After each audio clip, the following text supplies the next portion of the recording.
They can go anywhere and see everything. You can run, but you're only going to go to jail tired. They can bring death from above. The most devastating killer for ground force commanders. Or they can be an aerial lifeline. Roger, looks like we've done our survivor. They're heavy lifters and firefighters. Start your pre-flight checks and buckle in, because now it's helicopters on Modern Marvels.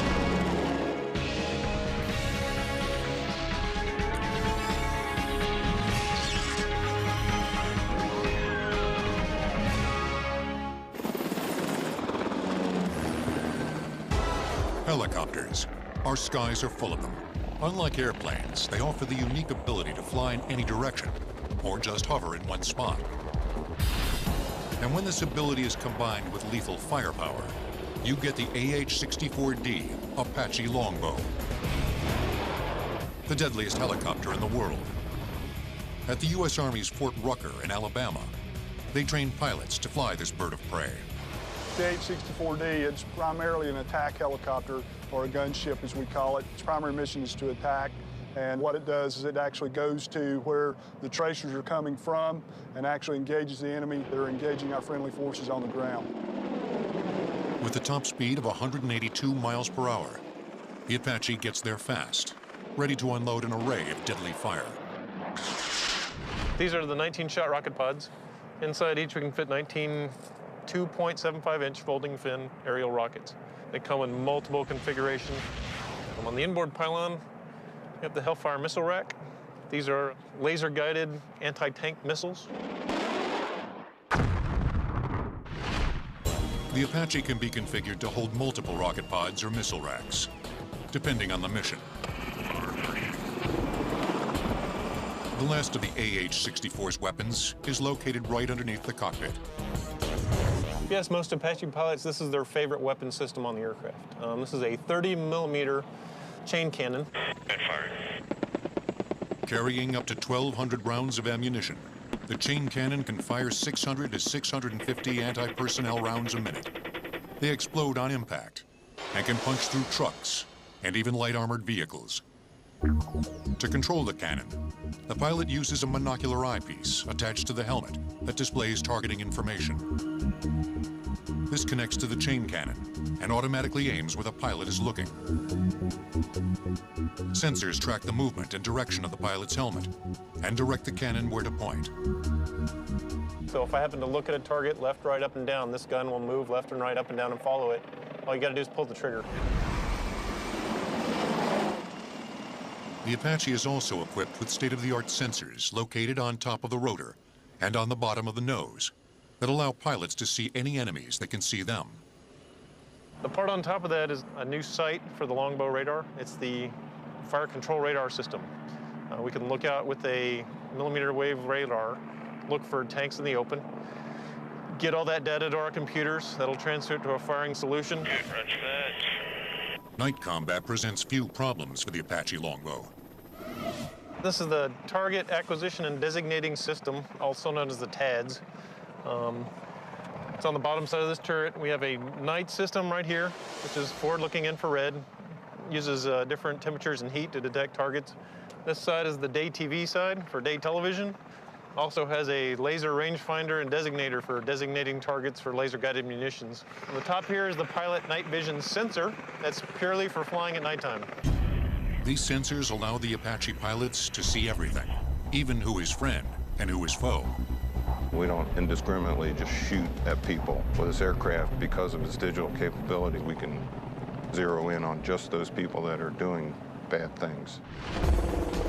The Apache's extreme lethality also makes it a threat deterrent. The mere presence of the Apache in the sky is often enough to dissuade the enemy from attacking friendly ground forces. Sometimes all it takes is for us to show up and the enemy stops shooting and they disappear. While some Fort Rucker recruits are learning to master the deadly art of flying an Apache, others are learning to fly the UH-60M Black Hawk helicopter. Unlike the Apache that's designed for the specific purpose of attack, the Black Hawk serves a multi-purpose role.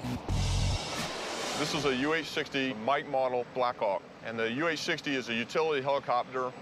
The UH-60 is probably one of the most versatile aircraft in the Army, and it can conduct mission from ranges of air assault operations in combat, which we can take fully loaded combat soldiers in air assault missions onto the battlefield. And then we can turn around and pick up logistical supplies from sling loading water, pallets or MRE pallets, or ammunition to help resupply soldiers. We can do medevac missions, which is picking up casualties on the battlefield, delivering to the medical treatment facilities, which has drastically increased the survivability on the battlefield. Number 1 and number 2 battery utility bus circuit breakers are in. The Black Hawk helicopter crew includes 2 pilots. To fly it, the pilots must use both hands and feet. The helicopter's superior maneuverability comes with complexity. The key to understanding how to fly a Black Hawk or any helicopter starts at the hub. The hub is a central portion of the rotor system. It's the part where all 4 rotor blades hook together. The hub, or rotor disc, tilts to give the helicopter directional flight and is controlled by the cyclic. This is the cyclic. This provides us directional control, either at a hover or in a cruise flight mode. With a cyclic, I'm actually tilting the rotor disc in the direction that I'm pushing the cyclic. So therefore, if I'm at a hover and I move the cyclic to the right, then the aircraft rotor disc is going to tilt to the right and I'm going to drift to the right. If I push the cyclic forward, the rotor system is going to tilt forward, the aircraft is going to go into a descent, and I look outside and the houses on the ground are actually getting bigger because I'm getting closer to the ground. To control the lift or thrust of the helicopter, the pilot uses the collective. The flight control that I have in my left hand here is called the collective. And it's called the collective because it collectively puts blade pitch angle into all 4 rotor blades at the same time. The more pitch I want in the rotor blade, the higher I pull the collective. The pitch angle determines how fast the helicopter will lift off the ground in a hover, or how fast it will fly in flight. A 0 angle will produce 0 lift. As the pitch increases, the blades will push more air downward, resulting in greater lift. Once in the air, the pilot pushes the cyclic forward to start the helicopter in a forward direction.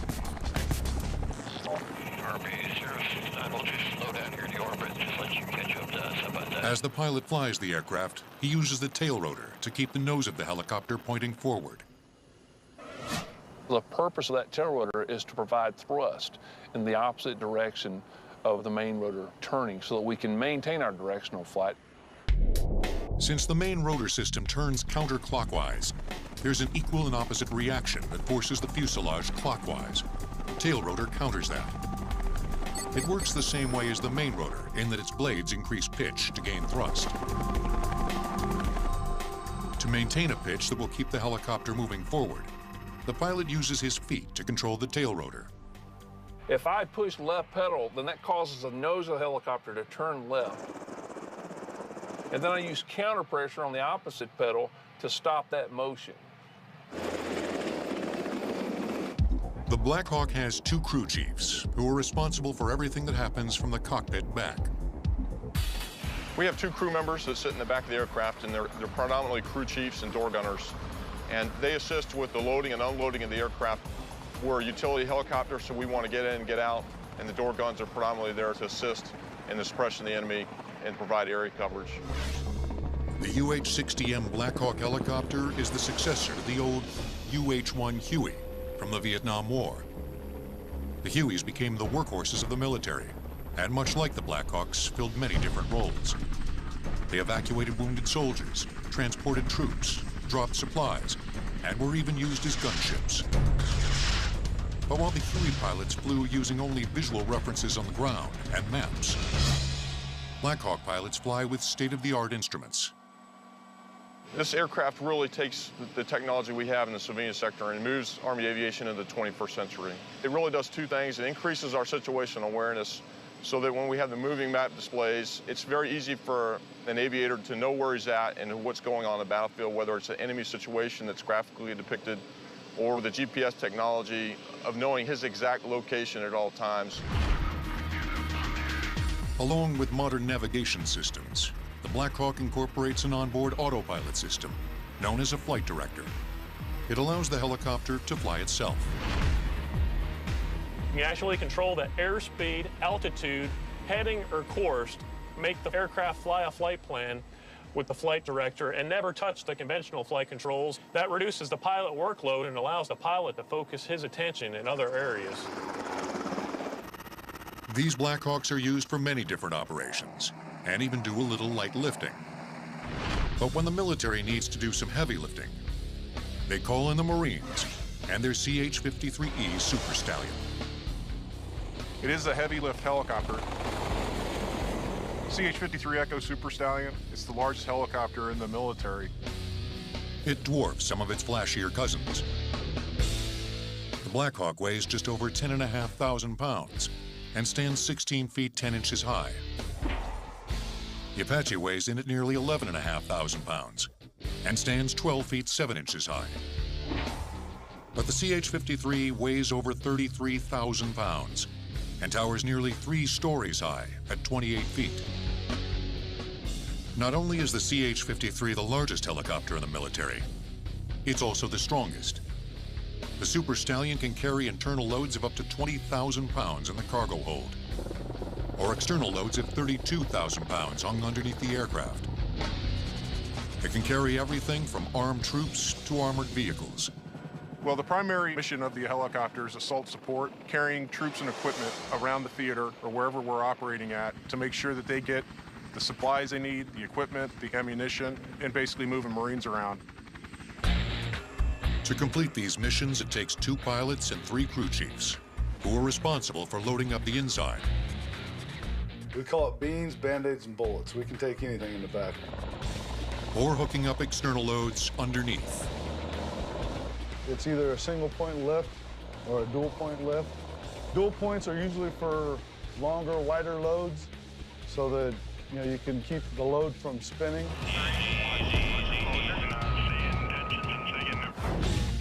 The 7 rotor blades that sit on top of this metal monster are the reason the Super Stallion can carry so much weight. They're so strong that the blades create downward winds in excess of 85 miles an hour. We're up on the rotor head on the CH-53 Echo, and from here out it's about 400 pounds. Put things in perspective, there's 7 of them. That adds up to 2,800 pounds. 2,800 pounds can lift 73,500 pounds. The mechanical muscles that move these blades come in the form of 3 GE engines that produce 12,000 horsepower. We're not worried about how much power we have to pull to make a turn or climb or descend. We've got it there at our fingertips. When you're operating in environments where it's very difficult to travel over roads, especially in the environment we've seen over the last 6 years where IEDs, explosive devices, roadside bombs become a major issue, we're able to move a lot of equipment over the air without that threat to worry about. Nevertheless, in these environments, there's the real threat of being shot down. If the worst happens and the engines fail,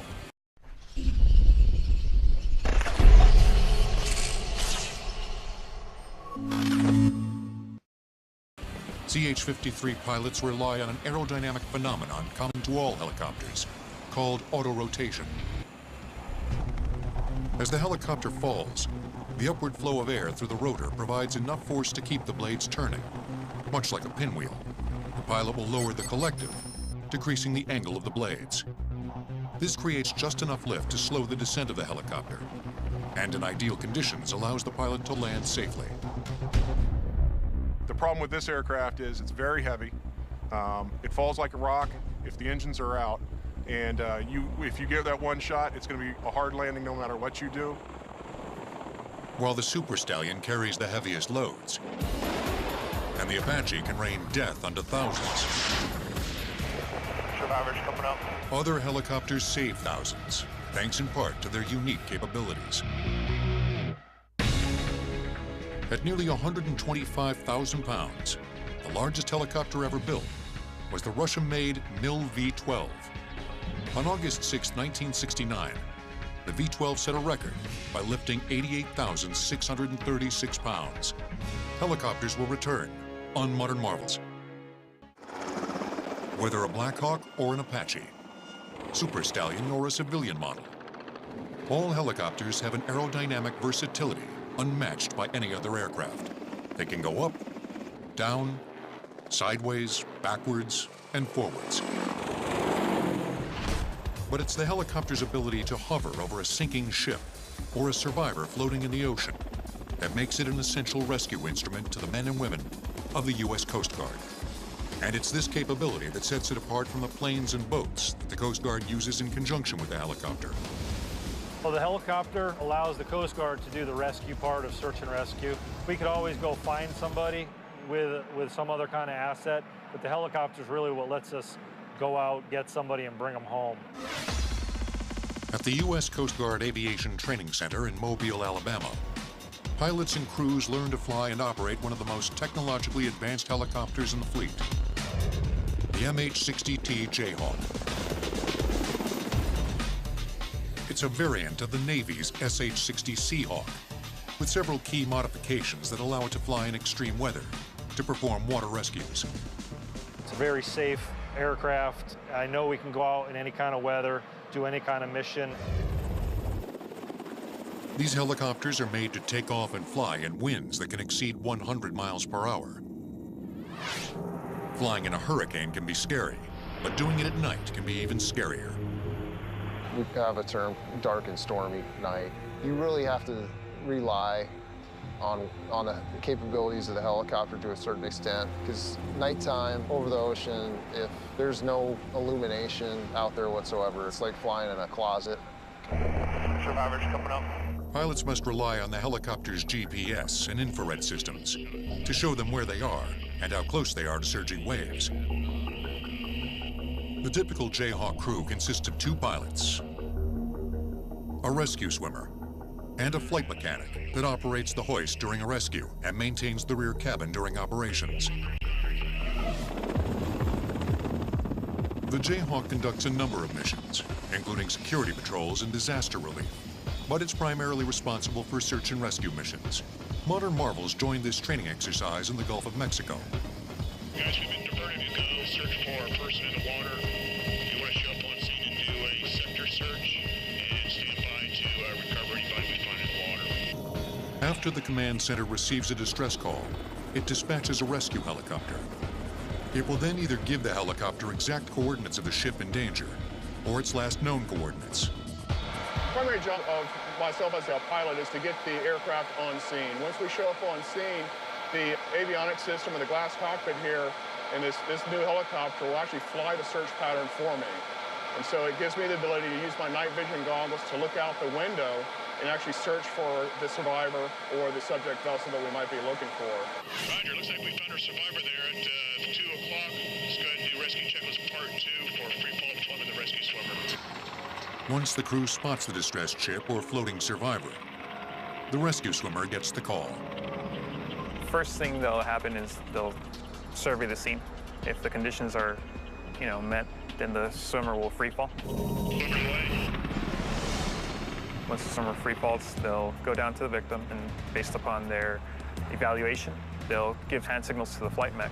Ready for A-band 2 recovery as a rescue swimmer survivor. Unlike its military counterpart, the Jayhawk is equipped with another modification, a hoist mounted on the right side of the aircraft to aid in survivor rescues.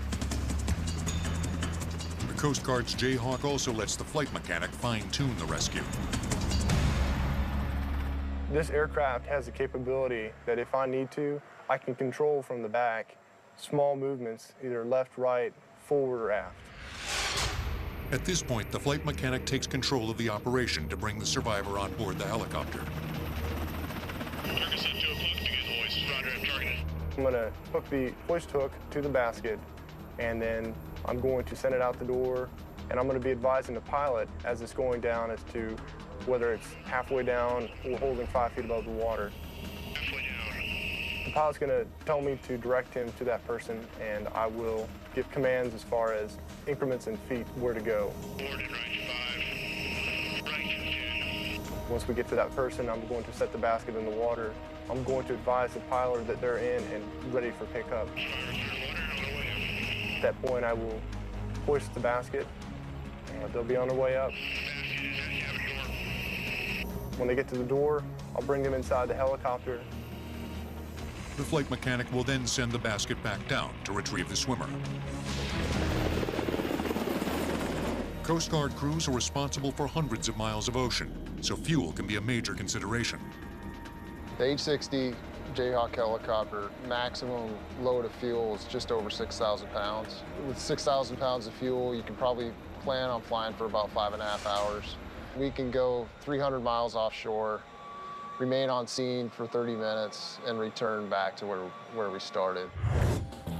Sometimes their missions aren't far out at sea, but on land. When Hurricane Katrina hit the Gulf Coast in 2005, the Coast Guard helicopter crews got the call. And we showed up on scene in New Orleans, and we started seeing flickers of light coming from roofs and windows and stuff.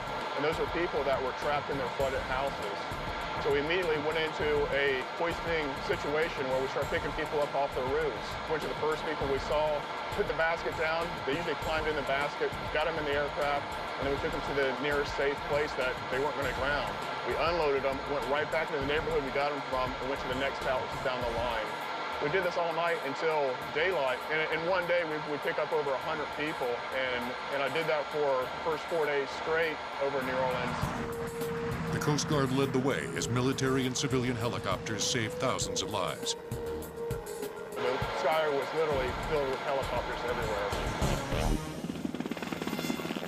The U.S. Coast Guard effectively uses helicopters to save people from water. But one helicopter saves people with water. It's called the Erickson Air Crane, and with its unique dragonfly appearance, it's never mistaken for any other helicopter. The air crane is built for one thing: heavy lifting. It has 2 turbine engines that provide 9,000 horsepower to the shaft, allowing the 19,500-pound helicopter to carry an additional 20,000 pounds. This capability makes the air crane a perfect tool for fighting large forest and brush fires. The air crane can be fitted with a 2,650-gallon tank that can be filled with a suctioning device called a ram scoop hydrofoil. It can fill the tank in less than 40 seconds. This tank empties over a 265,000 square foot area and can extinguish fires that might take ground crews precious hours to control and put out.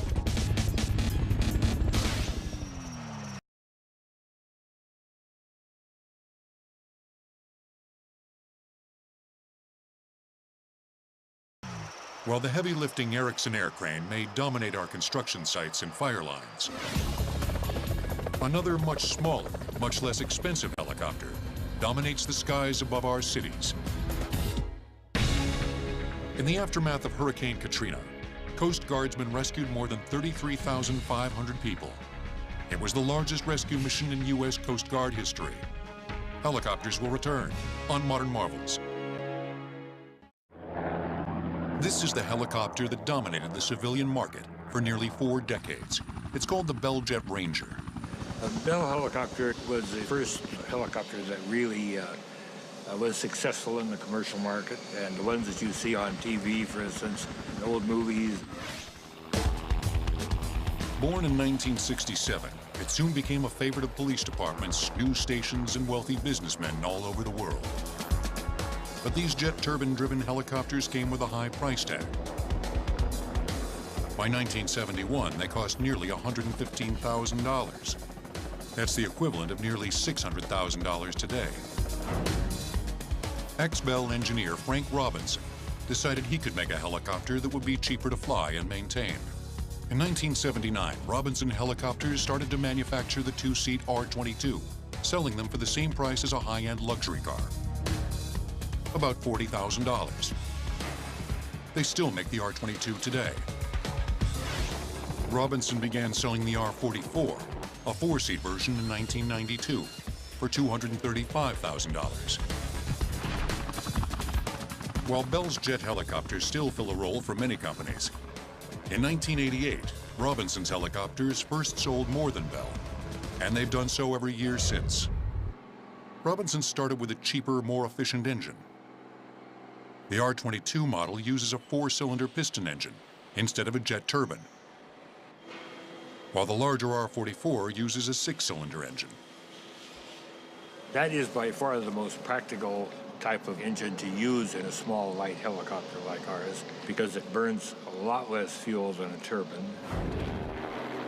Though less powerful than turbine engines, they still push the R-22 up to a top speed of 110 miles per hour, and the R-44 to a top speed of 135 miles per hour, giving them both a range of over 350 miles.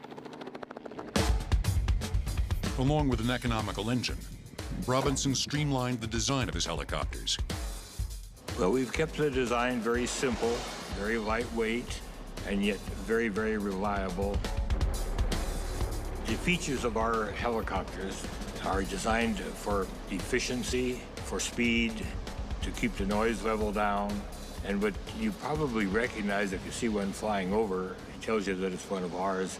It has a tall mast. The rotor is up considerably higher than the rest of the fuselage. And we do that because it allows us to use a large diameter rotor, which is more efficient than a smaller diameter rotor. The larger mast allows the blades to extend over the aft rotor. But before they fly, they all start out as nuts and bolts and sheet metal. The raw materials come in one door, and they end up going out another door as a finished flying helicopter. Nearly every part of every Robinson helicopter is made in-house and entirely built by hand. And that process starts with cutting and shaping the metal into specific sizes to be sent to the sub-assemblies. This is where all the parts are constructed before being sent to final assembly. Here, parts like the tail boom, rotor blades, cabin, and landing skids are assembled into a complete helicopter shell. And then the helicopter is moved on its landing gear on down the assembly line, getting its electrical harness installed, its gearbox is put in, and the engine is installed.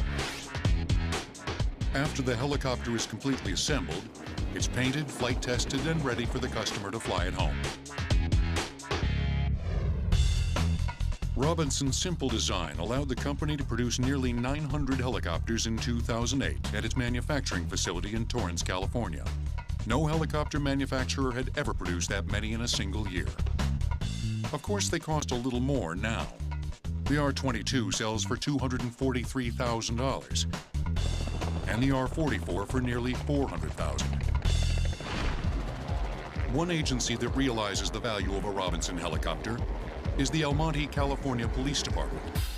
They maintain a fleet of 3 R-44 helicopters that have been converted for police use. You have a high candle power searchlight, which is used to illuminate ground person at night. We also have the FLIR, which is the forward-looking infrared, which enables the observer to see heat signatures on the ground at night and even during the day. We also have a different radio package which allows us to talk to a wide variety of police agencies within the Los Angeles County. And there's other equipment such as LoJack, which is a vehicle locating device. Even with these extra add-ons, Robinson helicopters operate for a third of the cost of larger, more expensive police helicopters. That allows us to have 3 and allows us to stay in business and do what we do best, and that's providing a safe aerial platform and a safe environment for the citizens we serve. Having that helicopter in the sky is equivalent to having anywhere from 5 to 8 ground officers in the area, and also gives the police a significant advantage.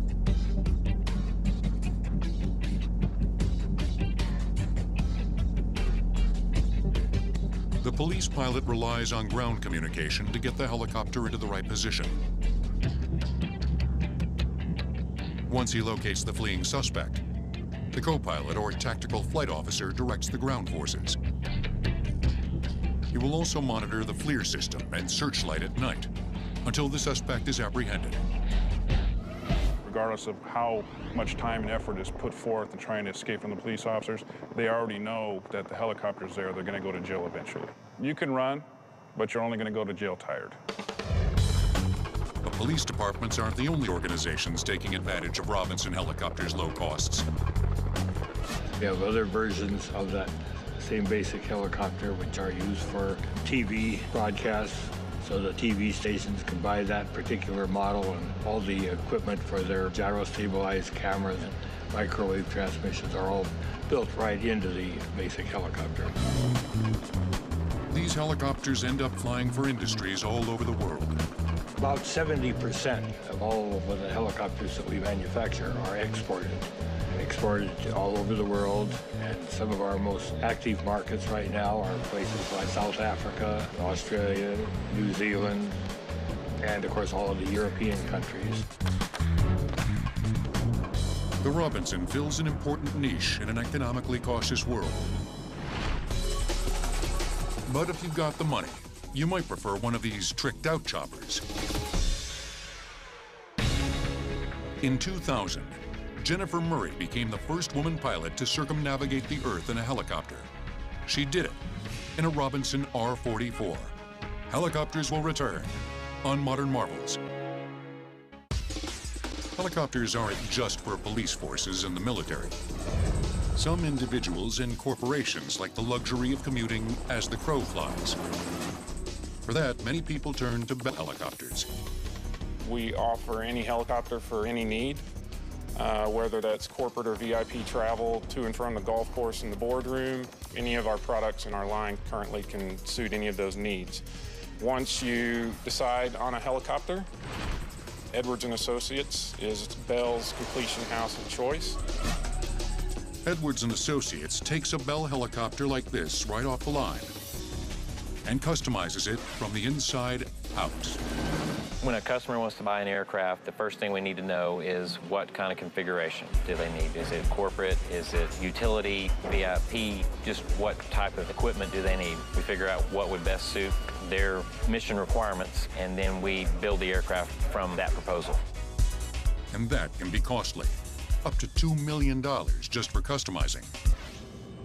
It starts with an 800-mile flight from Bell's manufacturing plant.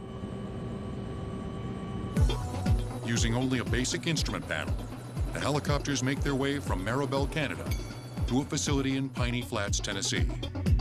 This is what we start with when we begin our completion. It's what we call a green aircraft. It has no avionics, nothing installed, just the bare bones aircraft. Edwards disassembles the helicopter to start the customizing process. The helicopter then goes into the completions hangar, where workers install the wiring and flight instruments. Workers run wiring through the helicopter to connect the instrument panel in the front to the computer systems that control it, placed in a rear compartment. After we finish the installation of the avionics and all the wiring and we've buttoned up all the panels, this is when we start to install the interior. Customizing the interior starts with a plastic trim kit that will cover any wiring or equipment that was previously installed. Next comes carpet. And if you don't want a solid color, we can have something such as this or this. All we got to do is get your design that you want, have a computer rendering done of it, and sent to the carpet company where they can manufacture it, whatever your logo is, however you want it to look. The seat covers come with the same options. Once the customer has chosen the colors and materials for the seats, they're handmade and installed. The next step is plating. We have several examples here of some plating. Here's some door trim. This goes around where you open the door. There's hundreds of colors of plating, different styles, brushed aluminum, brushed gold, whatever you would like to have. If we put reclining seats in, had cabinets up where they could talk on the phone or work on their laptop, had monitors that actually would rise up. The sky is the limit, anything you want to do. But they aren't finished yet. The last step is the paint. And this is where the customer can really make the helicopter his or her own. In just 4 months, the workers at Edwards & Associates take a helicopter straight off the line and turn it into a hovering luxury suite. For those that can't afford an Edwards conversion, there's still hope. Rotorway International in Chandler, Arizona, manufactures experimental helicopter kits that deliver to your door. An experimental helicopter is a helicopter that is within easy reach of anybody to purchase, and it allows them to build the helicopter themselves. It also allows them to invest their time and save exponential dollars. Rotorway's 2-seat A600 Talon is just over $100,000, some assembly required. It can fly as fast as 100 miles per hour. It can reach a ceiling height of approximately 8,000 to 10,000 feet, and it is designed to give everyone the satisfaction of flying in a helicopter. We think that anybody can build this helicopter. Rotorway tries to make it easy on the garage mechanic. They assemble some of the more complex components for the customer, including the drive assembly, tail boom, and most importantly, the engine. We will send you a proven, dyno-tested, ready-to-install engine for your helicopter. One man that knows all about building a Rotorway helicopter is flight instructor Chris Strachan, who's building his third A600 Talon at his hangar in Van Nuys, California. It's a very simple process. They do most of the difficult stuff, and it's this 49%, 51% rule. The 49% that they do is all the difficult stuff, and then the other 51 is you just putting bolts together and brackets and actually putting it together. It's almost like you just need your normal tools that you have in your backyard. That's pretty much all you need. Here at the factory, we make the parts cards where we take each part that you need, put it on the parts card, laminate it, put it in your crate, and you're good to go. Each parts card has a specific label on them on your blueprints, explains to you exactly where each part needs to go. What I really liked is rather than getting a box of bolts, they kind of shrink wrap them onto the card, each bolt with a number, exactly where it goes. As a first-time builder, we supply you with construction manuals and videos, which take you step by step through each phase. Then it's up to the customer. First step, order stage 1 of 4 shipments of crates. The customer then decides when to receive the next shipment. When you are ready for stage 2 of your helicopter kit, it will include some very high-end components, which are the drive and main drive systems and the body. The main drive system is a very intricate part of the helicopter, and that is the second step you will take. The drive assembly is what links the engine to the rotor blades. The helicopter begins to take shape at this stage. Once you receive Group 3, that will include your tail rotor system, some of your main drive pulleys, your oil system, and your engine cooling system. 4 will include your engine, your rotor blades, and your ignition system. Once you receive this final stage, you will pretty much be able to complete your helicopter. Rotorway says the average builder takes 400 to 650 hours to complete his helicopter. Rotorway monitors each stage. We will not allow you to go to the next stage of your build until we feel confident that you've reached the goal or accomplished what we are asking you to accomplish before the next stage is taken on. Once the helicopter is completely built, it still can't be flown. The customer must contact a local FAA representative and have them look over the helicopter. They will take you through a sign-off procedure where they will inspect your helicopter, be sure it's built correctly. Finally, it's given an airworthiness certificate. Then the owner is free to fly his brand new helicopter. Most people don't realize that. For the price of a good Corvette, I can have a helicopter that can fly pretty much anywhere. Why even drive somewhere where you can fly? So perhaps you too will be flying a helicopter soon. But don't try this. For your close-ups, you'll want one of these. Rotorway is the oldest helicopter kit company in the world. In 1967, its Scorpion model became the first kit helicopter on the market. Helicopters will return on Modern Marvels. Today, not all helicopters have a pilot inside. Take the Fire Scout from Northrop Grumman. It's linked to a ground control facility that will give it coordinates. Once programmed, it can fly to an assigned area, perform its mission, and return home. It can even autonomously take off from and land on a moving aircraft carrier. Northrop Grumman modified a full-size Schweitzer 333 to create the Fire Scout. It has a top speed of 145 miles per hour. Although the original intent was to use the Fire Scout to provide reconnaissance, it can be outfitted with rocket launchers and laser-guided missiles. The Fire Scout is certainly a successful pilotless helicopter, But in the future, perhaps pilotless helicopters will look and behave more like this one. It's called the Dragonflyer X6. It's an intelligent, self-flying helicopter that changes all the rules of how a helicopter flies. It's called the Dragonflyer X6. It's a 6-rotor VTOL helicopter that we designed in our factory.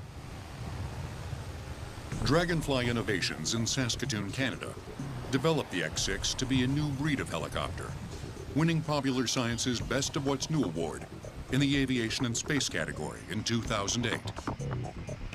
It can be controlled via the computer or via a pilot on the ground. The secret behind this high-tech flyer is the carefully calibrated computer. Calculates every move the Dragonflyer makes. It's virtually a flying computer. There's very complicated software on board to make it fly very stable that typical helicopters don't have. Flying a full-size helicopter, it's like balancing a ball on a needle. Now, this helicopter is unique in that it senses acceleration and angles, and it always wants to keep level. So right now, we have full control of the helicopter. We have yaw, which is this movement. We have pitch forward, pitch backward, and roll left and roll right. So what I'm going to do here is I'm going to take these sticks and smash them around, and you'll notice how that the helicopter always levels itself. If you ever get confused or in trouble, let go of the stick. The way the Dragonflyer uses its 6 rotors to move is revolutionary. The helicopter changes direction by speeding and slowing up the RPM of the individual motors.